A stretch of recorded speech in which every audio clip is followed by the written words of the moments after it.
안녕하세요. 방금 소개받은 박대현입니다. 만나서 반갑습니다. 네, 먼저 제 소개를 잠깐 드리면 저는 올해로 20년 넘게 국내 전자회사 연구소에서 연구개발하는 일을 쭉 해오고 있는 직장인입니다.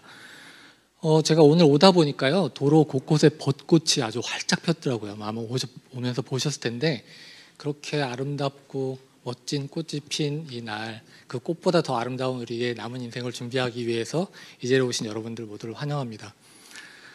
제가 지금부터 지금 우리가 살고 있는 세상에서 마주하고 있는 몇 가지 중요한 변화들, 그리고 그 변화들 속에 숨어 있는, 하지만 우리가 결코 놓쳐서는 안 되는 중요한 그 위험 요소들, 그리고 그 위험 요소들에도 불구하고 이 아메이 사업이 우리에게 제공하는 아주 독특하고 멋진 기회에 대해서 설명을 드리도록 하겠습니다.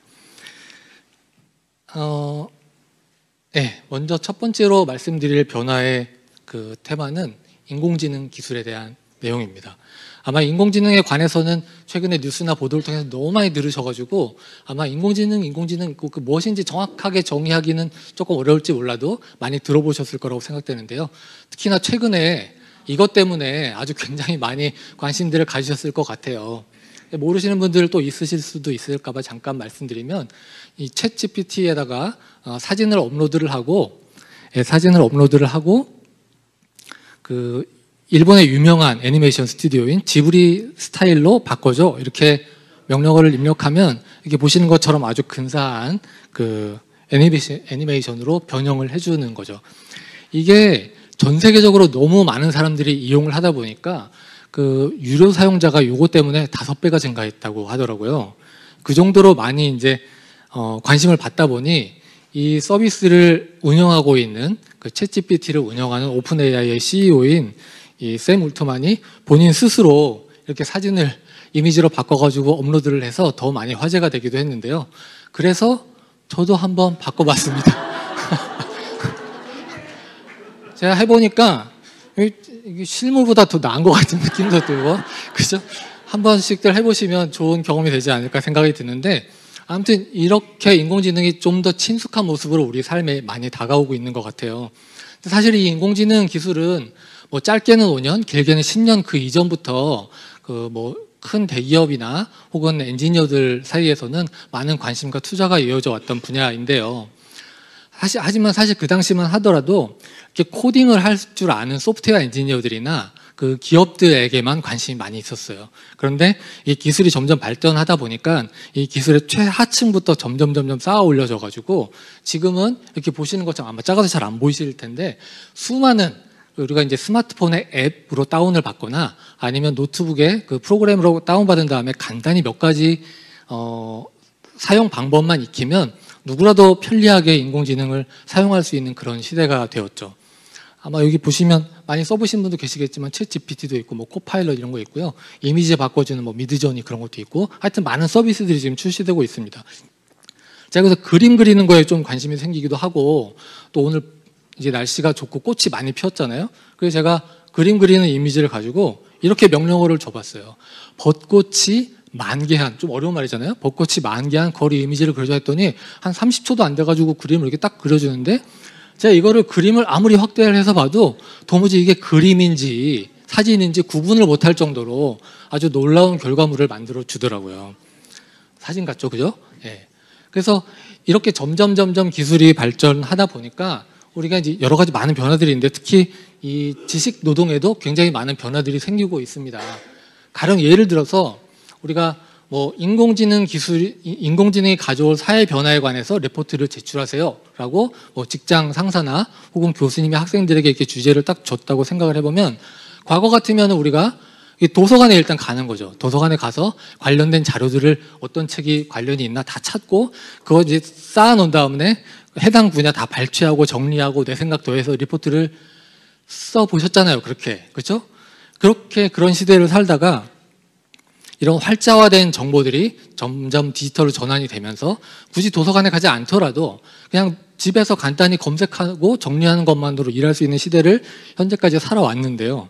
근데 이 인공지능 기술 덕분에 지금은 아마 작아서 잘 안 보이실 수도 있는데, 아예 이 문장을 집어넣어가지고 이거를 파워포인트 3장으로 정리해줘 라고 딱 하면 이렇게 각 페이지에 어떤 내용을 담아서 만들면 되는지를 아주 깔끔하게 정리를 해주고 심지어 파워포인트 자료의 초안까지 만들어주는 그런 세상이 됐어요. 그러니까 생각을 해보시면 이렇게 작업을 할 때보다 이렇게 하면 훨씬 적은 인원으로 훨씬 짧은 시간에 굉장히 많은 일을 할 수 있게 됐잖아요. 참고로 여기 있는 그림도 다 만든 겁니다. 그 검색 사진이 아니고요. 놀랍죠? 자, 그러니까 과거에는 야, 인공지능이 우리의 직업을 많이 없앨지도 몰라라고 막연하게 이야기를 해왔다면 최근에 정부 통계청에서 구체적으로 이런 자료들이 나오고 있는데 인공지능 기술이 있어서 직원의 30%를 줄였다 이런 보도들이 실제적으로 이제 막 나오고 있는 거예요. 이런 경향은 일반 직군뿐만 아니라 전문직들도 예외가 아니라서요. 앞서서 말씀드렸지만 여러 가지 전문화된 인공지능 기술이 나오다 보니까 이 변호사들도 이런 서비스들 많이 이용한다는 거예요. 그래서 여기 보시면 왜 뉴스에서 보시면 재판 한번 하려면 서류 몇천 페이지 갖다 놓고 분석하고 하잖아요. 그거를 몇 분 안에 깔끔하게 정리를 해주고 심지어 검사가 무슨 질문을 할지 미리 예측해서 알려주기도 한대요.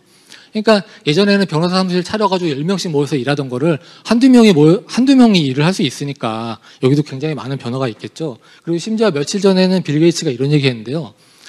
앞으로 10년 안에 그 인공지능 기술이 교사, 의사 이런 분야에도 많이 대체가 되어서 큰 변화가 있을 것이다. 뭐 이런 이야기를 또 했다고 해요. 자, 이게 첫 번째 말씀드린 인공지능이 가져올 큰 변화입니다. 자, 두 번째 변화의 이야기는 호모 헌드레드, 장수하는 인류에 대한 이야기인데요. 여기 보시면 우리나라 통계인데 우리나라만 하더라도 100세 이상 사시는 분들의 인구가 굉장히 빠른 속도로 증가를 하고 있다고 합니다. 근데 그렇게 생물학적으로 점점 오래 살다 보니까 그 이전에는 미처 생각하지 못했던 여러 가지 이제 개념들에 대해서 고민을 하기 시작한 거예요. 그 첫 번째가 그 중에 한 가지가 바로 이 기대 수명과 건강 수명에 관한 이야기인데요. 우리가 과연 몇 살까지 살 수 있을 것인가라는 게 이제 기대 수명이라고 하면 병에 걸리지 않고 건강하게 오래 살 수 있는 나이는 얼마까지인가라는 게 이제 건강 수명이 될 텐데 보시면 기대 수명은 점점 늘어나고 있지만 건강 수명은 별 차이가 없죠. 사실 그러니까 이 사이의 기간은 이게 아무리 계속 늘어난다고 하더라도 아프면서 살아가야 되는 기간이 늘어난다는 말에 다름 아닌 것이죠.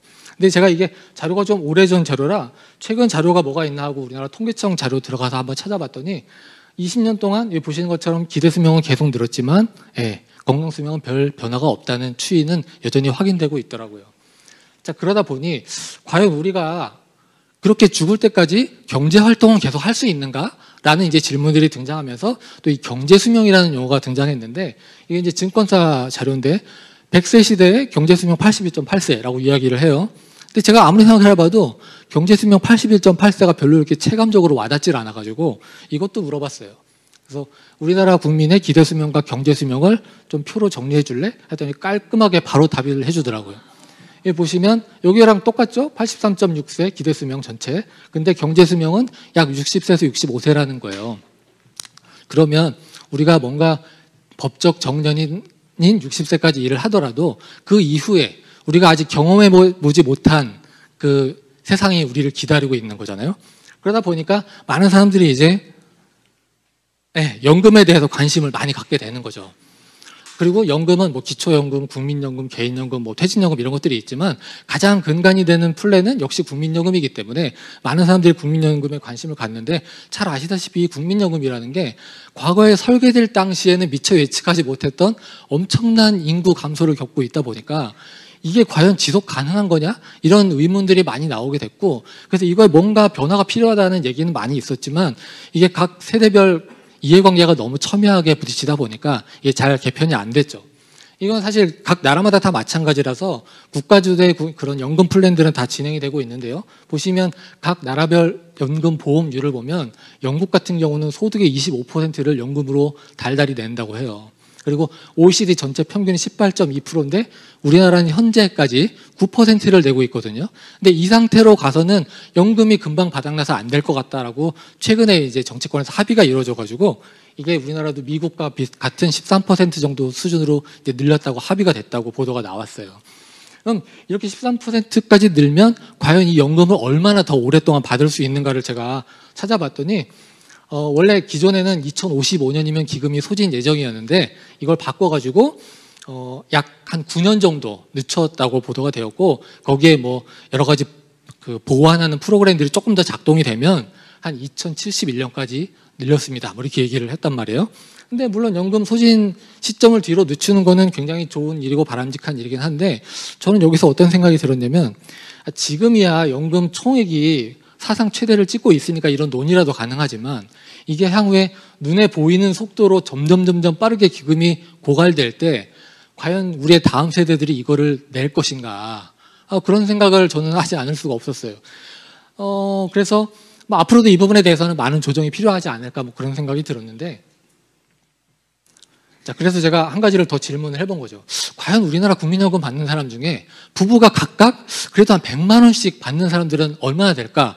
이걸 이제 질문을 해봤더니 100만 원씩 각각 받는 사람들이 얼마인지는 정확히 산출하기는 부부가 그런 경우는 어렵지만, 아무튼 한 달에 100만 원 수급 받는 사람이 전체 가입자의 12.4%밖에 안 된대요. 그러니까 부부 두 사람이 동시에 각각 100만 원씩 받을 확률은 이거보다 훨씬 적겠죠. 그죠? 그래서 왜 그런가 봤더니 여기 이렇게 나와요. 두 사람 모두 100만 원 이상을 받기 위해서는 상당히 오랜 기간 동안 높은 소득을 받아야만 가능하다는 거예요. 그래서 제가 질문 하나 더 해봤죠. 그러면 각 소득 구간별로는 퍼센티지가 얼마나 되나를 한번 물어봤단 말이에요. 그랬더니 짝 답을 해주는데 100만 원 미만이 87.6%, 그리고 100만에서 200만 원이 10.4%. 그러니까 전체 수급자 중에 99%는 200만 원이 채 안 되는 연금을 받게 된다는 얘기니까, 참고로 뒤에도 말씀드리겠지만 그 전체 수급자 평균은 65만 원 정도 된다고 합니다. 그러니까 이 얘기는 무슨 얘기냐면, 우리가 은퇴 이후에 연금만으로 생활이 불가능하다는 얘기가 되는 거고, 뭔가 또 다른 경제 활동을 해야 된다는 얘기가 되는 거죠. 그래서 많은 사람들이 은퇴 이후에 연금 외에도 뭔가 일을 하기 시작하는데, 문제는 뭐냐면 우리가 연금을 받으면서 근로소득이나 여러 가지 뭐 이자 소득이나 이런 소득이 발생하면 연금이 깎인다는 문제가 생기는 거예요. 그래서 최저 5%부터 시작해서 최고 50%까지 연금이 감액이 되고, 뭐 어쨌든 그럼 그 기준이 뭐냐 봤더니 연금 수급자의 평균 월 소득을 기준으로 해가지고 3년 평균을 해서 지금 현재 기준으로 약 286만 원보다 더 많은, 단 10,000원이라도 더 벌면 이제 그때부터 감액이 시작된다는 거예요. 그리고 그 근로소득으로 인해서 종합소득세가 생기죠. 종합소득세와 더불어서 이제 그 지역 가입되어 있는 건강보험료도 또 올라가니까 실질적으로 받는 그 체감되는 감액은 훨씬 더 크다고 이제 느낄 수가 있겠죠. 자, 그러니까 여기서 우리는 두 가지를 생각할 수 있을 것 같아요. 하나는, 연금만으로 생활이 불가능하다면 뭔가 경제활동이 추가로 필요하구나. 근데 그렇게 하려고 했더니 내 연금이 깎이네? 내가 이 연금을 붓기 위해서 평생 얼마나 많은 노력을 해서 이거를 했는데 이걸 깎인다니, 나는 그거는 용납할 수가 없다. 그런 결정을 한다면 아까 말씀드렸던 대로 은퇴 후에 280만 원, 그러니까 연금 감액되지 않는 280만 원 이내의 추가 소득으로 약 평균 65만 원 정도 되는 연금과 더해서 그냥 평생 살겠다, 이런 결정을 하거나, 아니면 어차피 경제활동을 하려면 연금 감액을 피할 수 없다면 나는 차라리 연금 감액을 뛰어넘는 추가 소득을 만드는 일을 하겠어. 둘 중에 한 가지 선택을 해야 될 거 아니에요. 아마 이 자리에 오신 많은 분들은 이 두 번째, 후자에 더 훨씬 많은 관심이 있으실 거라고 생각합니다. 자, 그래서 지금부터는 그러면 추가 소득, 돈을 버는 일에 관한 고민을 해야 되는데요. 로버트 기요사키, 부자 아빠 가난한 아빠라는 책을 쓴 이분이 이런 이야기를 했죠. 우리가 자본주의 사회에서 살아가다 보면은 돈을 버는 방법이 크게 4가지가 있는데, 첫 번째는 인플로이, 내가 다른 사람에게 내 시간과 노동을 제공해서 돈을 버는 일을 하는 사람들이 있다는 거고요. 두 번째는 셀프 인플로이, 그러니까 소규모 자영업자나 전문직처럼 타인이 아니라 나 자신에게 고용돼서 일하는 형태가 있다, 이렇게 이야기를 하고 있습니다. 그리고 세 번째로는 내가 기업체를 만들어서 다른 사람이 나를 위해서 일하게 만들겠다는 결심을 하는 분들이 계시고, 그분들을 비즈니스 오너라고 하는 거죠. 그리고 이렇게 비즈니스 하시는 분들한테 내 자본을 투자를 해서 투자 소득을 얻겠다라고 말하는 투자자들이 있다고 크게 4가지를 들어서 이야기를 하고 있습니다. 근데 여기서 보시면 이 왼쪽과 오른쪽은 어떤 측면에서 큰 차이가 있냐면, 이 왼쪽은 내가 죽을 때까지 계속해서 내 시간과 노력을 투입해야지만 소득이 발생한다는 특징이 있고, 이 오른쪽은 그게 다른 사람이나 자본으로 전가가 되어서 그것들이 나를 위해서 일하도록 한다는 큰 차이점이 있는 거예요. 이걸 조금 더 직관적으로 설명을 드리면 월 1,000만 원 정도 버는 근로소득과 월 1,000만 원 정도의 비근로소득, 그러니까 뭐 배당소득이나 뭐 건물 임대소득이나 뭐 저작권료 같은 걸로 1,000만 원을 버는 소득이 있다 했을 때 어느 쪽이 더 선호되는가라고 질문을 하면 당연히 오른쪽이 더 많이 선호가 되겠죠. 이거는 나이가 들면 들수록 더 그런 경향은 강해진다고 봅니다. 왜냐하면 이 왼쪽에 있는 영역은 아까 앞에서 잠깐 말씀드렸다시피 내가 죽을 때까지 계속해서 내 시간과 노력을 돈과 맞바꾸는 일을 해야 되는데 반해서 오른쪽은 그렇지 않고 내가 일정 기간 시간과 노력을 들여서 자산을 만들면 그 이후에는 자산이 소득을 벌어들이는 구조가 만들어지기 때문이죠. 자, 그래서 지금까지 이런 말씀을 드린 이유는 지금부터 설명드릴 이 아메이 사업이 앞서 말씀드린 이런 자산소득을 만들어주는 좋은 기회가 되기 때문에 이제 그 말씀을 드린 건데요. 그래서 아메이 사업이 자산소득 만들기라고? 그러면 아메이라는 회사가 도대체 어떤 회사인가부터 알아봐야 되겠죠. 아메이는 1959년에 미국의 미시간에서 설립된 제조회사고요. 제조회사니까 어떤 제품을 만드는지를 한번 알아볼까요? 첫 번째로 앞서도 잠깐 나왔지만 뉴트리라이트라고 하는 건강보조식품을 만드는 회사입니다. 전 세계에서 최초로 유기농 원료를 사용해서 비타민이라는 말이 아직 만들어지기도 전에 건강보조식품을 상품화해서 만들기 시작한 글로벌 넘버원인 그런 브랜드죠. 그리고 이런 원료를 바탕으로 해서 아티스트리라고 하는 화장품을 또 직접 제조하고 있습니다. 이 아티스트리 브랜드는 전 세계 스킨케어 탑5 안에 들어가는 아주 유명한 화장품이고요. 또 그 다음으로는 우리가 일상생활을 하면서 꼭 필요한 물과 공기를 안전하게 마시고 섭취할 수 있는 그런 제품을 또 만들고 있기도 합니다. 그리고 치약, 칫솔, 비누, 샴푸처럼 우리 개인의 위생을 위한 제품, 그리고 앞서도 잠깐 리더님께서 말씀하셨지만 영양 냄비라고 불리워지는 아메이 퀸이라는 주방기구를 또 만들고 있고요. 그 다음에 우리 가정의 여러 가지 위생을 책임져주는 또 제품을 만들고 있기도 합니다. 자, 그래서 이런 제품들을 아마 한두 번쯤 경험해 보신 분들은 굉장히 많고 오늘처럼 이렇게 설명을 한 번도 안 들어보신 분이라 하더라도 아메이 제품은 참 좋다는 얘기는 많이 들었다는 평을 많이 아마 들어보셨을 거예요. 자, 그래서 결국 아메이 사업을 한다는 거는 지금까지 말씀드렸던 이런 여러 가지 일상생활 속에서 매일매일 쓰는 제품들을 한번 우리가 경험을 해보고 이게 내가 그동안 썼던 것보다 훨씬 좋은데? 라는 경험을 내 주변 사람들과 함께 나눔으로써 소비자 네트워크를 만들고 그렇게 만들어진 네트워크에서 발생하는 소득을 통해서 수입을 만드는 일이다. 이렇게 간단히 말씀드릴 텐데 이걸 조금 더 이제 풀어서 지금부터 말씀드려 보겠습니다. 이제 이걸 이해하려면 유통 과정에 대한 설명이 조금 필요한데요.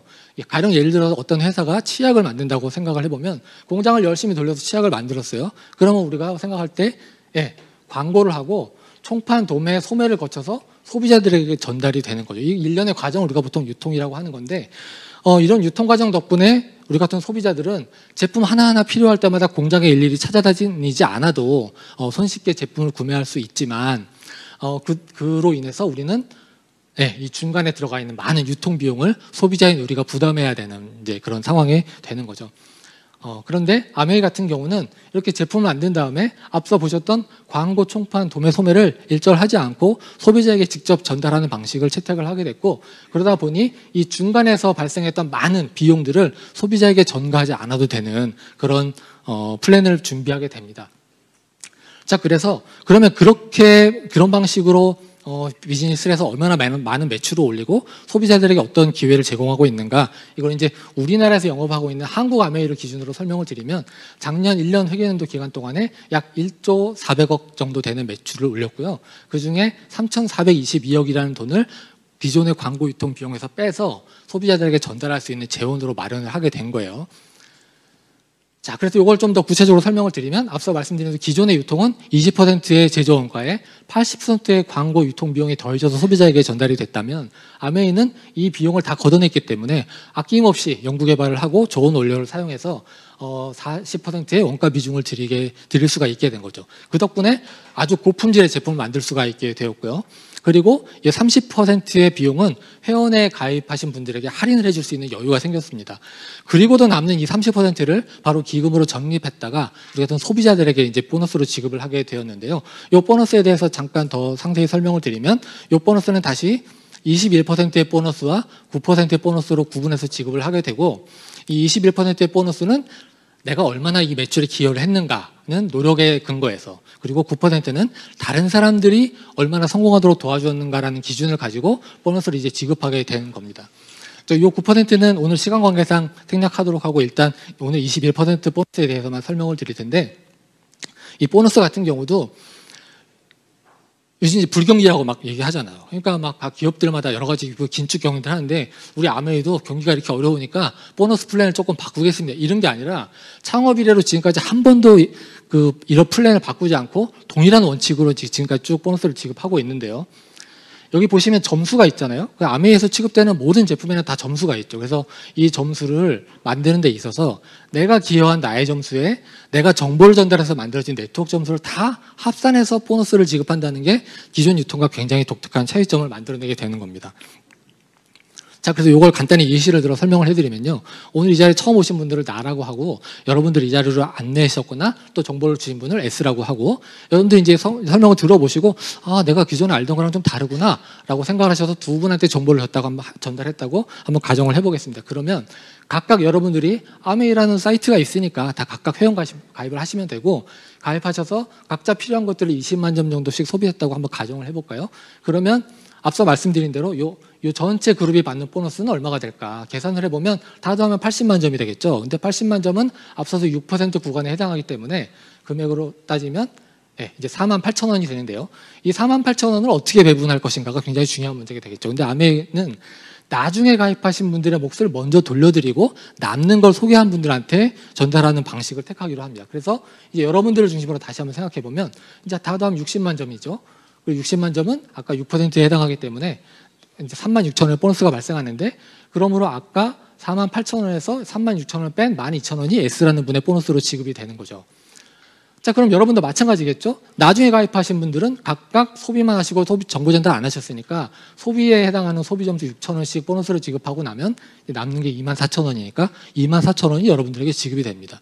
그러니까 이게 조금 기존 상식과 다른 거죠. 왜냐하면 보시면 S라는 분이 회원도 가장 많고 매출도 가장 크고 가장 먼저 가입했는데 보너스는 여러분들이 더 많이 받으시는 구조가 됐잖아요. 그러니까 이게 결국에는 누가 노력을 더 많이 했는가를 철저하게 계산해서 보상하는 지급 플랜이구나 라는 걸 이해하시면 될 것 같고요.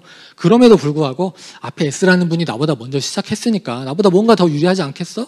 라고 생각을 하셔서 그걸 지우고 생각해 보더라도 앞서 계산한 것과 달라지는 게 아무것도 없다. 결국 이 보너스 플랜 안에서는 각자 노력하고 기여한 분에 따라서 공정하게 보너스가 지급된다 하는 것들을 이해하시면 되겠습니다. 자, 그래서 이 내용을 앞서 설명드렸는데 그 과정에서 어떤 일이 일어나는가를 간략하게 설명을 드리면, 먼저 회원에 가입하신 다음에 제품을 주변에 써보시는 거죠.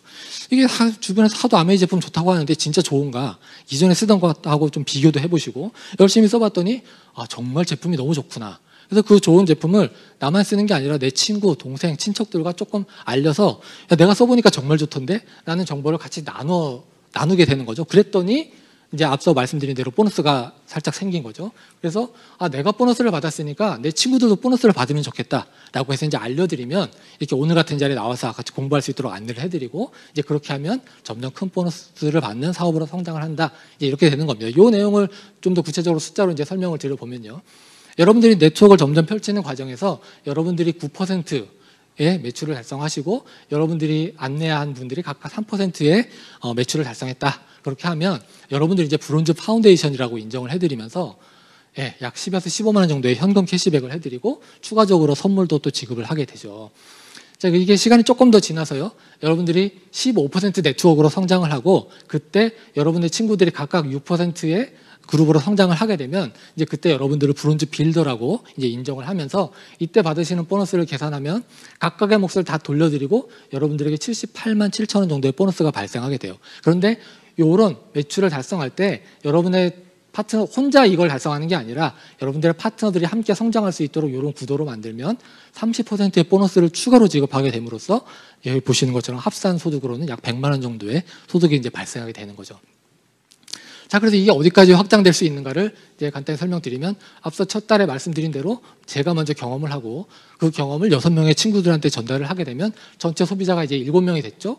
그렇게 되면 7명이 각각 20만 점씩 쓰게 되면 140만 점 매출에 9%에 해당하는 보너스, 각자의 몫을 다 돌려드리고 나면 여러분들에게 14만 원 정도의 보너스가 지급이 됩니다. 요 사실을 안 여러분들의 친구들이 야 너도 20만 점 나도 20만 점인데 왜 나는 10,000원 너는 14만 원이냐, 그 과정을 잘 설명드리고 안내를 해드려서 이분들이 이제 이 정보를 전달할 수 있도록 안내를 해드리면 이제 그분들이 각각 4명씩에게 전달했다고 가정하면 그때는 31명의 네트워크가 만들어지게 되고 이런 정도의 매출 그리고 각자의 몫을 다 돌려드리고 나면 여러분들이 약 90만 원 정도의 보너스가 지급이 됩니다. 앞서서 제가 국민연금 얘기 말씀드렸잖아요. 한 달에 100만 원 가까이 꼬박꼬박 달달이 들어오는 소득은 국민연금 상위 15%에 해당합니다. 이 느낌이 좀 다르죠, 그죠?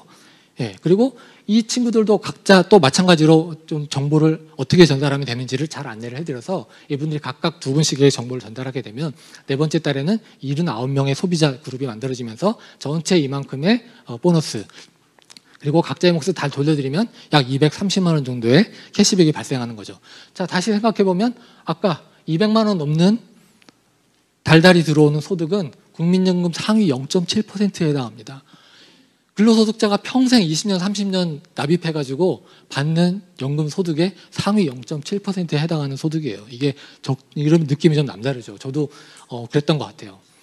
자, 그래서 이렇게 해서 1000만 점이 이제 달성이 되잖아요. 그러면 이제 첫 달에 1000만 점 매출을 달성하면 여러분들은 이제 실버 프로듀서라고 인정을 해드리게 되고 그거를 1년 12달 중에 3번을 하게 되면 GP, 그 다음에 6번을 하게 되면 플래티늄, 1년 12달을 매달 내 네트워크에서 1000만 점이 발생하면 이제 파운더스 플래티늄이라고 인정을 해드리게 됩니다. 자, 그리고 내가 1000만 점 만드는 플래티늄이 된 것처럼 내 친구 2명도 1000만 점 매출하는 플래티늄으로 만들어 할 수 있도록 도와드리면 이제 여러분들 사파이어라고 인정해드리고 이제 3명의 친구를 그렇게 플래티늄 만들면 이제 에메랄드가 되고 연간 수독은 약 8천만 원 정도가 되는 거죠. 자, 그리고 이 과정을 한 번 더 하면 이제 여러분들이 다이아몬드라고 인정을 받으시면서 연간 약 1.5억 원의 자산과 같은 소득이 발생하게 됩니다. 자, 그래서 이게 끝이 아니고 지금 여기 다이아몬드까지 말씀드린 거예요. 그러니까 그 이후로는 여러분들이 원하시는 만큼 네트워크를 펼치시면 소득은 거기에 비해서 계속 증가를 하게 되는 거죠. 그리고 뿐만 아니라 1년에 한두 번씩, 한 번 이상씩 그 별도의 점수를 계산해서 이제 해외여행을 가는 보너스를 추가적으로 제공하고 있는 거죠. 자, 이렇게 말씀을 드려도, 말씀을 전해드리면 아, 나는 그래도 사업은 잘 못하겠고 제품은 좋다니까 제품만 쓸 수 없을까 이렇게 얘기하시는 분들도 계시거든요. 그럼 두 가지를 한번 비교를 해보면 일반 마트는 캐시백 비율이 약 0.1%에서 2% 정도 되고 아메이 같은 경우는 소비자로서 제품만 사용해도 이렇게 약 5%에서 15%의 그 좀 보너스를 포인트를 주기 때문에 이거를 약 월간 10만 원씩 2년 동안 썼다고 가정하면 일반 마트에서는 약 2년 동안 내내 써도 2,400원 정도의 캐시백 적립되는 거죠. 근데 아메이는 이걸 2년 동안 쓰면 각각 회차에 따른 보너스로 다 더하면 27만 5천 원. 그러니까 두 가지를 비교하면 2년 동안 약 100배에 해당하는 차이가 발생하잖아요. 그러니까 단순히 소비만 하는 것으로도 아메이로 소비하는 것이 훨씬 유리하다. 이제 이런 말씀을 드릴 수가 있겠습니다. 이제 시간이 돼서 마무리하려고 하는데요. 앞에서 제가 말씀드렸던 걸 차근히 정리를 해보시면 여러 가지 사회 변화에 대해서 말씀드렸고 연금 소득이 갖는 가치에 대해서 말씀을 드렸고 그래서 우리 아메이 사업이 지금 말씀드린 아메이 사업이 그렇게 자산과 같은 소득을 만드는 수단이 되는 기회를 제공한다. 그렇게 말씀드렸고 아메이 사업을 한다는 것은 어떤 것인가에 대한 개념을 말씀드렸습니다. 그리고 이렇게 꾸준히 사업을 진행하게 되면 안정적인 소득을 발생할 수 있다. 이런 말씀드렸는데요. 지금 이 자리에도 이런 방법을 통해서 안정적인 삶을 살고 계시는 분들이 이미 계시고 또 이따 또 말씀을 들으시겠지만 이런 일들이 계속 해마다 반복해서 일어나면 내가 원하는 일을 내가 원하는 때에 내가 원하는 사람들과 원하는 만큼 할 수 있는 삶을 살 수 있게 됩니다. 그걸 우리가 흔히 자유로운 삶이라고 하는 거죠. 이제 뒤에 이어지는 여러 가지 다른 많은 분들의 이야기를 또 함께 들으시면서 아직 미처 다 듣지 못하셨던 여러 가지 많은 기회들을 발견하는 기회가 되시기를 바라고요. 모쪼록 여러분들에게 오늘 시간이 소중한 시간이 되었으면 하는 마음으로 이 시간 마치겠습니다. 감사합니다.